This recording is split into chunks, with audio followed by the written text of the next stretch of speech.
সহ্য করতে পারতেছি না চাচা, আর দিন না। আরে টানতেছো কি হয়েছে? টানতেছি কি জন্য তো আমি সব ব্যাংকে করতেছি, খুলে মিলে করছি। গরম হয়েছে কি, এই যে কালকে এই রাস্তায় একটা ছেড়ে কলো তোর সাথে বলে কি বাদ দিছে। দৌড় চাচা, এতে কইও না। পোলাপান গুলো যে জ্বালানি জ্বালায় দুনিয়ার বদমাইশ। হ্যাঁ, ওই ছেলেটা দুনিয়া খারাপ। আমি করতেছি কি যে পাড়ার ছেলের সাথে কোনো কিছু করবি না। তুই তোর জামাই কয়েকদিন আগে মারা গেছে, এখনো 40টা ঠিক মতন করা হয়নি, শ্রাদ্ধটা করা হয়নি। তুই এনে ওই সমস্ত কোনো কিছু করিস না। তুই যা করবি আর যা করবি আমার একটু কানে করবি, কানে করবি। আমি কি করবো তুমি তো জানো আমি কিছু করি না। আমি সারাক্ষণ বাসায় থাকি। হ্যাঁ, বাসায় থাকবি, ভারী যাবি না। ভারী গেলে কিন্তু ওই পাড়ার ছেলেরা যদি অকারণ করে বসে তাহলে আর মুখ দেখাতে পারবো না। আর তোরে তো বিধবা তুই হয়েছিস, তোরে তো মানুষ নানান কথা কবে, করলে কি হবে? ওই ছেলেকে তো কেউ কিছু কবে না, বুঝিস না? বুঝছি, কিন্তু বিধবা বয়সী দেখে কি হয়েছে? তোমরা তো পারো যে একটা বিয়ে শাদী দিয়ে দিতে। হ্যাঁ, শোন, তোরে কি করতেছো? না আমি কিছু করছি না, মানে তোরে একটা ছেলের সাথে বিয়ে দেবো। তুই তার কি করবি? দিব না তো হাত ধরোকে। আর ধরিস মানে কথাটা করতেছি, আর ধরা ওটা হলো আদরের ব্যাপার। আর তুই বাঁচতে লাগিস না, এই জন্য তো আদর করে তোর হাতটা ধরছি। তাই তুই রাগ করলি? বড় হয়েছি না অনেক, ছোট। আচ্ছা, বড় শিক্ষাতে কি হয়েছে? বড় তো হয়ে সর্বনাশ হয়ে গেছে। কয়েকদিন আগে বিয়ে দিলাম, জামাইটা কেন মরে? এখন তোরে কি আর কেউ নিতে চাবে জামাই মরাটা? এটা কি আমার দোষ তুমি কও? না, তোর দোষ না, ঠিকই আছে, কিন্তু আমার ও দোষ, মানে আমার দোষ। মানে আমি যদি ওই ছেলের সাথে না দিতাম তাহলে ছেলেটা মরতো না, আর জামাইটা বেঁচে থাকতো, তুইও শান্তি থাকতি, তুই আর বিধবা হতিস না, কি তাই না? আমি তো জোর করে, তুই তো বিয়ে করতে চাইলি না, আমি জোর করে বিয়ে দিলাম মানে তোর ভালোর জন্য।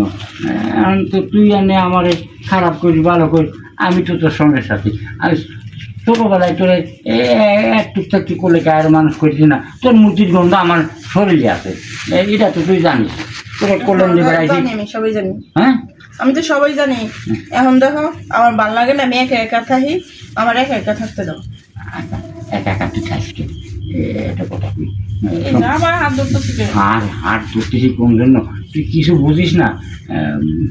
তুই হাত ধরতেছিস কি জন্য? তুই তো জামাই মারা যেতে 5 মাস হয়ে গেল, এর ভিতরে তোর কিছু দরকার হয় না? দরকার হলে কি হইব? আমি তো আর কারোর সাথে কইতে পারি না। ওই তো, এই জন্য তো আমি তোরে টেনে নিয়ে আসি, এইটা একটা কম।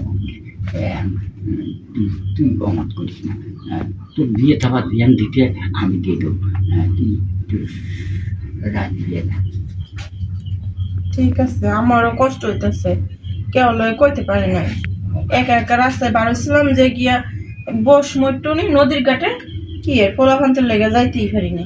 ওই পোলাপানগুলোর সাথে ওদিক যাবি না, তুই বাড়ি খাইস, আমি চুপি চুপি রেখে তোর যা কিছু দরকার হয় তোরে দিয়ে যাবো, আর তোর ও আশাটাও মিটিয়ে যাবো। কি করছি বুঝি? তাহলে দেরি করো কে? আমারও সহ্য হইতেছে। আমরা দুজনে শুষে আমরা হয়ে গেছি।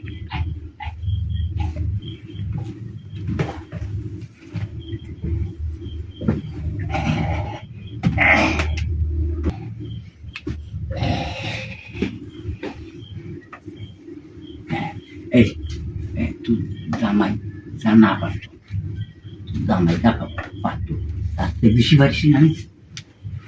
হ্যাঁ, আমারটা বড় না, জামাইটা ছোটো। আমি জানি সে তোরে দিয়ে দিলাম, আর আমি ভাবলাম কি যে জামাই বেঁচে থাকছি আমি আস্তে আস্তে চুপি চুপি তবু বাড়ি যাবো, যে তোর সাথে এই কাম করবো। তোরে করার সময় পেলাম না, জামাই মরে গেল, আর নিয়ে সুযোগ হয়েছে, এখন থেকে তুই আমার সাথে থাকিস সবসময়। হ্যাঁ, ঠিক আছে, থাকছি তো? আমিও মজা পাইছি, আমিও তোমার সামনে। ও কি আনন্দ লাগতেছে, হ্যাঁ আমার কি আনন্দ লাগতেছে। আর তোর কাকিকে কিন্তু কিছু করবি না, আর আমাকেও বাড়ি বেশি একটা যাবি না, তোর বাড়ি থাকবি, এখানটা আমরা খাবো। ঠিক আছে, তাহলে তুমি থাকো, আমি যাবো। হ্যাঁ, তুই যা।